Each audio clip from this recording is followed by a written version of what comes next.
V. Comme au temps où le petit Yann eut le poignet à demi coupé dans la grève de Bruk, la mer monte par douces saccades, ou plutôt semble descendre vers nous du fond mystérieux de l'horizon. Le flot envahit les grandes prairies dorées avec une lenteur mesurée et en quelque sorte rythmique.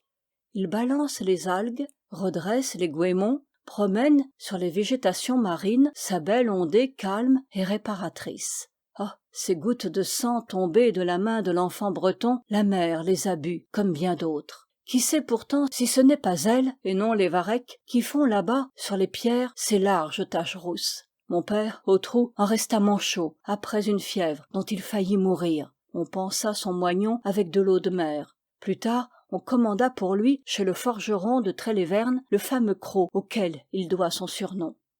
Il va sans dire que Yann he Grok grandit dans la haine des gabelous. La vengeance qu'il tira, jeune homme, du douanier qu'il avait mutilé, enfant, mérite d'être relatée. Ce douanier s'appelait Liscoat. Peu après l'aventure du coup de sabre, il avait quitté le pays. Des années se passèrent. Un beau jour, on apprit son retour au Port-Blanc, avec le grade de brigadier. Yann fut le premier prévenu. Il donna rendez-vous à quelques compagnons, et le brigadier Liscoat fut enlevé par une troupe de solides gaillards, une nuit qu'il faisait sa ronde, entre Rohannik et Trestel. On le transporta, ligoté de cordes neuves, au moulin à vent de Tromeur. Kervégan l'aïeul était là, qui fumait sa pipe, à l'angle du foyer. « Ah ah, c'est toi, monsieur Liscoat !» dit-il avec sa bonne humeur goguenarde. « Sois le bienvenu chez les meuniers. » Il alla à son armoire, en tira une vieille bouteille d'Armagnac provenant d'un naufrage, et en remplit un verre qu'on fit boire de force au gabelou. « Maintenant, Yann, fais à ton gré, il est assez lesté, tu peux lui donner de l'air. » Le malheureux fut attaché à une des ailes du moulin, et toute la nuit les ailes tournèrent, promenant dans l'espace, de leurs grands gestes de roue de torture, gémissante et sinistre, le cadavre du brigadier. On le retrouva le lendemain, très loin de là, dans une lande. On attribua sa mort à une congestion, et, ajoute Job Kervégan, d'un ton paisible, l'État fit une pension à sa veuve. Yann he Grok, dans les récits de son descendant, apparaît comme le génie même de la contrebande bretonne. Il a des inspirations qui déconcertent. Fils d'une race superstitieuse, superstitieux lui-même en ses moelles profondes, il exploite la superstition d'autrui, s'en fait un précieux auxiliaire. Poète, créateur de mythes, il imagine des légendes terribles, qu'il lâche comme une meute pour en écarter le passant à travers les chemins que suivent d'ordinaire ces convois de marchandises. Il les colporte en personne, il les propage. Il feint d'en être le premier épouvanté. Des rouliers, le souper mangé, devisent devant le feu dans l'auberge. Tout à coup, la porte s'ouvre d'une poussée brusque. Yann he Grok entre, pâle, défait, les cheveux en désordre. « Au nom de Jésus-Christ et de la Vierge, logez-moi. Pour rien au monde, je ne retournerai ce soir à Tromeur. » On s'empresse, on l'entoure, les questions pleuvent. Une vague angoisse se lit d'avance sur toutes les physionomies, l'attente de l'extraordinaire, le frisson du surnaturel. Ce n'est pas un trembleur que Yann he Grok, pour qu'il soit ému à ce point. Le champ est ouvert aux suppositions les plus folles, et qu'il en profite habilement, le satané luron, ménageant l'intérêt en artiste consommé. Voilà, je m'en revenais tranquillement de Kerbelven, où j'avais été toucher le prix d'une mouture. Soudain, arrivé près de la croix du Logelou, j'entends des cris, des appels, des plaintes. Je regarde, je ne vois rien. Une voix s'élève, plus distincte. « Yann, Yann, tes souliers sont durs, ne marche pas sur nous, tu nous fais mal. » En même temps, je sens une cuisson, comme si j'avais le feu aux jambes. Je me jette de côté, dans la douve, et alors, vous me croirez si vous voulez, alors je vois de petites flammes blanches courir sur la route et tourbillonner comme les feuilles mortes au vent d'orage. Au milieu de chaque tourbillon, une forme humaine se tordait, et c'étaient toutes ces apparences d'hommes ou de femmes qui poussaient les gémissements et les cris. Je dois être blême, n'est-ce pas? Tout à l'heure, je ne sais en vérité s'il me restait une seule goutte de sang vivant dans les veines. Je marchais du pas d'un somnambule, me déchirant aux ronces des talus, me cramponnant aux ajoncs, tellement je défaillais, fermant les yeux pour ne point voir et voyant tout de même, poursuivi tout le long du chemin par une affreuse odeur de chair roussie. Tenez, je la sens encore, mes vêtements en sont imprégnés. On venait le flairer à tour de rôle, et il se trouvait qu'il sentait, en effet, cette odeur de purgatoire. Dès lors, comme bien vous pensez, le chemin où Yann avait eu de ces visions horribles était classé parmi les routes suspectes, celles qu'un chrétien ne fréquente plus après certaines heures de nuit sous peine d'être frappé par la folie ou par la mort. Les douaniers eux-mêmes, bretons pour la plupart, partageaient le sentiment général à l'égard de ces voies hantées et s'en tenaient autant que possible à bonne distance. En sorte que les fraudeurs y pouvaient circuler librement, en toute sécurité, protégés qu'ils étaient par la superstition la plus efficace des sauvegardes. 6. Vous a-t-on raconté le tour du cercueil, au trot? Ah, elle est merveilleusement imaginée, cette histoire. Un lougre anglais avait débarqué à la côte, au fond de l'anse de Pellinec, un fort stock d'objets de contrebande, du drap, des dentelles, des ballots de tabac, des barils de rhum. Il importait de mettre tout cela au plus vite en lieu sûr et de le transporter à la Roche-Derrien, où l'association avait son principal entrepôt. Or, la Roche-Derrien est à 3 lieues de Pellinec. De plus, on perdait un temps précieux si on s'en tenait, en cette circonstance exceptionnelle, à la pratique ordinaire, qui était de suivre de préférence les sinueux lacis des sentiers de traverse afin de mieux dépister les gabelous. D'autre part, la grand'route offrait bien des dangers. La surveillance y était active, continuelle. Enfin, quel moyen de transport employer? Le plus expéditif était certainement la charrette. Cela permettait de ne faire qu'un voyage, de tout emporter en bloc. Mais c'était aussi courir le risque de se faire arrêter au premier kilomètre et de laisser toute la cargaison aux mains de la maltôte. On se réunit en conseil, l'affaire étant d'importance. Chacun ouvrit un avis. Quand tous eurent parlé, Yann et Groc sourit doucement. C'était signe qu'il avait trouvé le vrai joint. La proposition qu'il soumit à l'Assemblée fut accueillie par des hurrahs d'enthousiasme. Il faut dire que c'était une idée de génie. Le jour même, elle fut mise à exécution. Yann et Groc se rendit au bourg de Penvénan et se présenta chez le menuisier le plus cossu de l'endroit. « Camarade, dit-il, je suis venu te commander un cercueil. Il y a donc quelqu'un de mort dans vos environs ? Ma foi oui, et le plus bel homme du quartier. Aussi faut-il que le cercueil soit de grande dimension et construit en planches solides. Qui est-ce qui paiera ?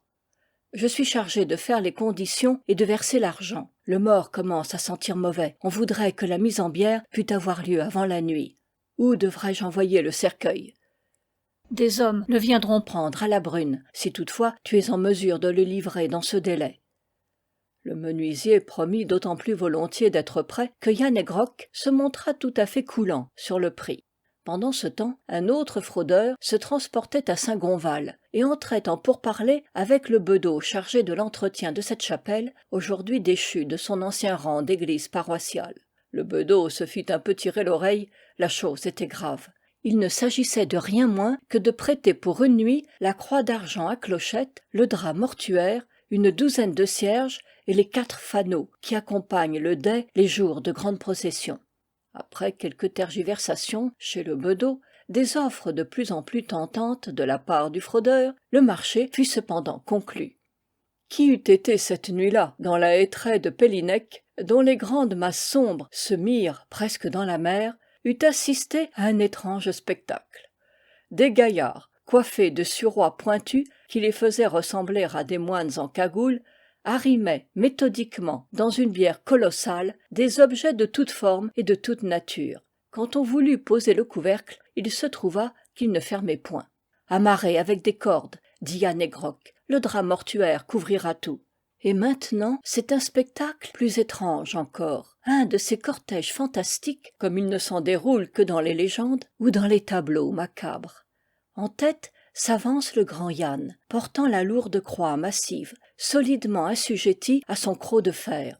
Il a passé sa chemise par-dessus ses vêtements. Il est tête nue, pieds nus. Les petites clochettes, au rythme de sa marche, tintent dans l'air, lugubrement. Puis vient le cercueil, soutenu par 10 hommes, et, de chaque côté, sont 12 adolescents portant des cierges, dont les flammes montent pâles, à peine vacillantes, dans l'atmosphère immobile de la nuit. À quelque distance suit un vieillard. Les 4 fanaux qui l'escortent promènent sur son front dénudé, sur ses longues mèches blanchissantes, de singuliers reflets. On dirait le crâne d'un squelette échappé d'un ossuaire. Un vague surplis couvre ses épaules et tombe presque jusqu'à ses talons. Il accomplit religieusement sa besogne de faux prêtre, tient les yeux fixés sur un grimoire qui lui sert de livre d'heures.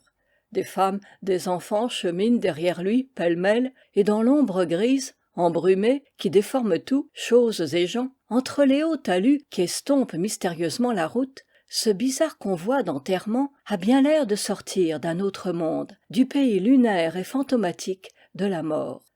Yann He Grok avait une voix superbe.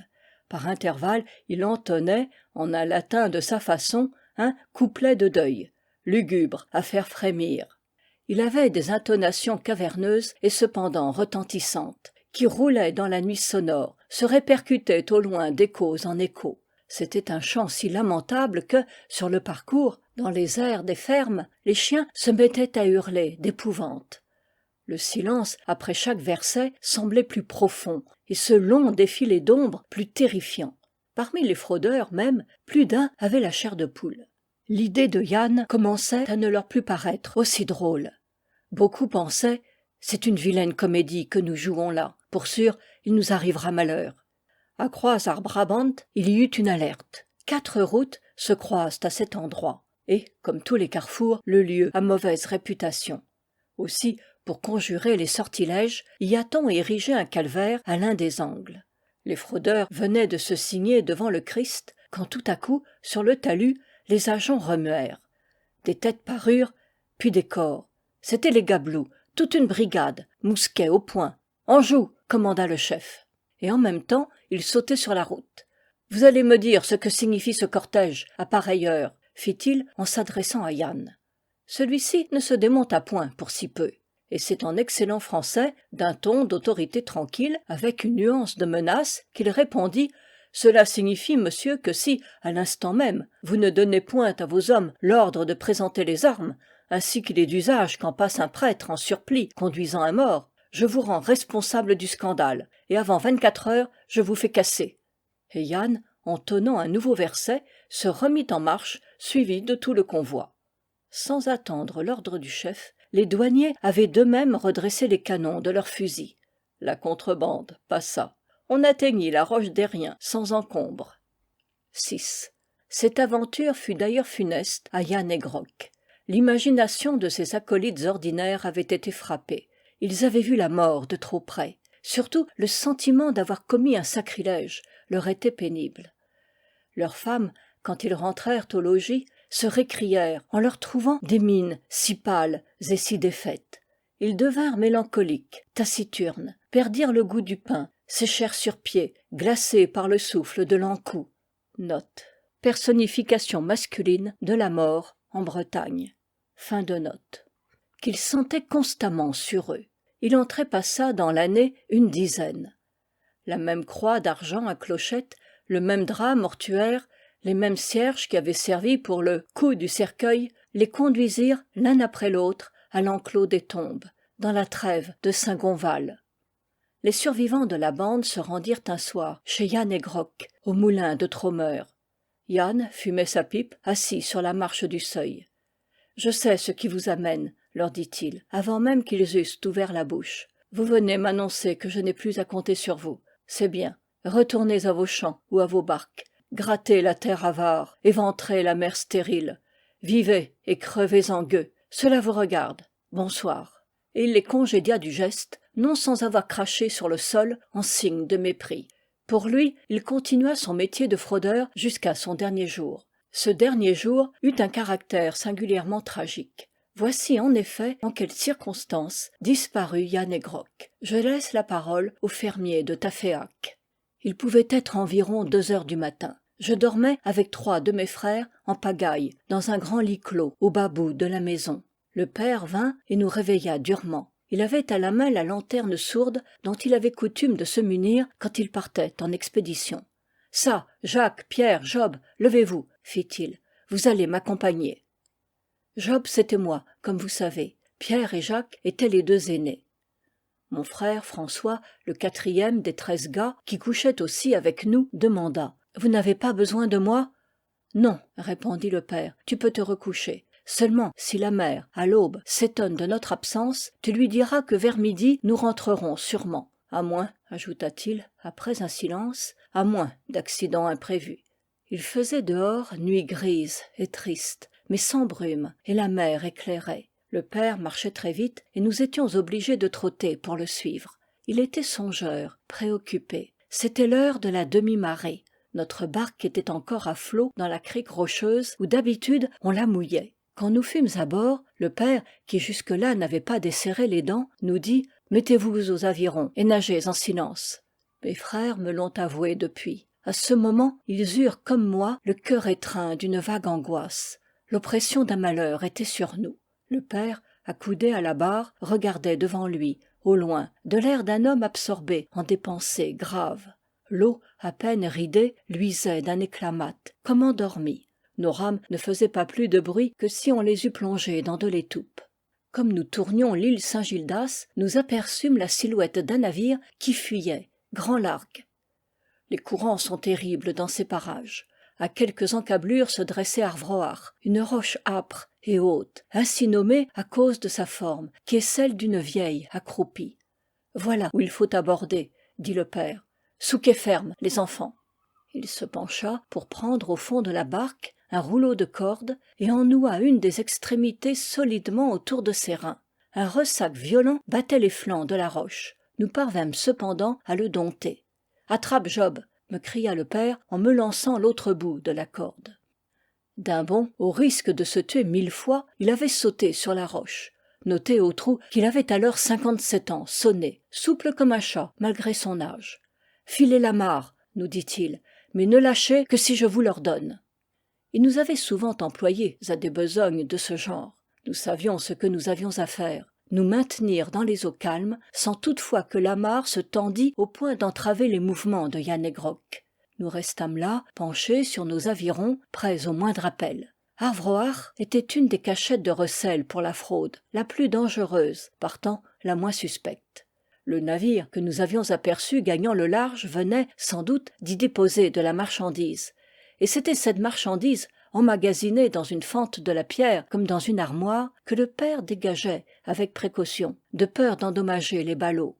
Nous le regardions aller, venir, extraire les paquets de toutes formes et les empiler sur une étroite corniche, au pied de la roche. Les douaniers, ma foi, nous n'y pensions guère. D'abord, ils ne paraissaient jamais dans l'île. Et puis, à moins d'une trahison, il ne pouvait leur venir à l'esprit de surveiller Arvroar. Sur les eaux assoupies régnait un vaste silence, un silence émouvant, tellement il était profond. Tout à coup, le bruit sec d'une détonation retentit. Je crois l'ouïr encore. Jacques, le frère aîné, avait baissé vivement la tête. « Père, dit-il, on tire sur nous, j'ai entendu siffler la balle. » Le père répondit « Larguez l'amarre, hissez la voile et gagnez au vent. »« Mais vous !» criâmes-nous d'une seule voix. « 1000 millions de tonnerres, faites donc ce que je vous dis !» Il n'y avait pas à répliquer. Avec lui, il fallait obéir au doigt et à l'œil. Je larguai l'amarre, tandis que Jacques hissait la misaine et que Pierre empoignait le gouvernail. Tout cela fut l'affaire d'une seconde. Là-bas, dans les rochers de l'île, les torches s'allumaient.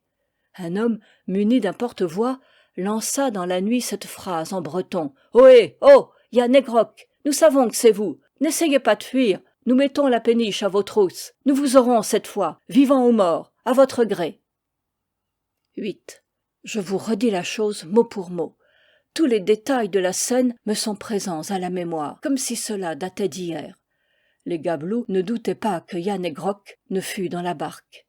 Voyant que nous gagnions le large, ils nous détachèrent une seconde bordée de coups de fusil. Les balles passèrent au-dessus de nous, trouant le foc et la grand-voile. Le père, lui, nous criait « Lof ! Lof ! Serrez le vent !» Derrière nous, sur les houles calmes, la péniche des douanes semblait voler, enlevée à force de rames par des bras solides. Nous n'avions, nous autres, que des poings de mousse ou de novices, des poings de gringalets trop jeunes. Et, quant à la toile, elle nous gênait au lieu de nous servir, flasque et flottante, le long du mât, car c'était le moment de la basse mer, et le vent, en cette saison, ne monte qu'avec le flux. Entre la péniche, effilée comme une pirogue, et notre embarcation lourde et ronde comme un vrai sabot, la lutte était inégale. Nous nous sentions vaincus d'avance. Le père sans doute le comprit et se sacrifia. « Ohé, les gabelous, si c'est le homard qu'il vous faut, à quoi bon courir après les crabes? Vous cherchez Yann he Grok? Il est ici, à votre disposition, messieurs. » Assis au pied du mât dont je tenais la drisse, je n'avais pas perdu de vue le rocher. Mon père m'apparut debout, sur la cime de pierre, avec sa haute silhouette noire, nettement dessinée sur le fond grisâtre du ciel, que les premières lueurs de l'aube commençaient à blanchir. La péniche cessa de nous poursuivre et vira de bord. Un des hommes, le patron je pense, prononça « C'est bien lui ». Un autre dit d'une voix goguenarde « Ah ah, Yann, nous t'y pinçons cette fois !»« Toi, Jean Karadec !» s'écria mon père, « tu as parlé trop tôt. Parions qu'où je vais, tu ne viendras pas me chercher. » En même temps, il faisait un grand signe de croix, comme ceci, tenez, comme ceci. Je le vois encore, en vérité. Oui, et j'entends aussi sa prière. Meo salud, Marie, Leunachas. Je vous salue, Marie, pleine de grâce. Cela dura peut-être une minute, pas même. Son oraison terminée, il dit Kenavo, Eflamina. Note. Au revoir, Efflamine. Fin de note. Efflamine était le nom de ma mère. Cet adieu arriva jusqu'à nous très distinct. Sur mer, la nuit, les moindres paroles ont d'étranges sonorités. Après cela, un plouf, et ce fut tout. Ni Jean Karadec, ni aucun de ses compagnons n'osèrent plonger là où venait de disparaître Yann he Grok. Ainsi mourut le grand fraudeur. La mer n'a jamais rendu son cadavre.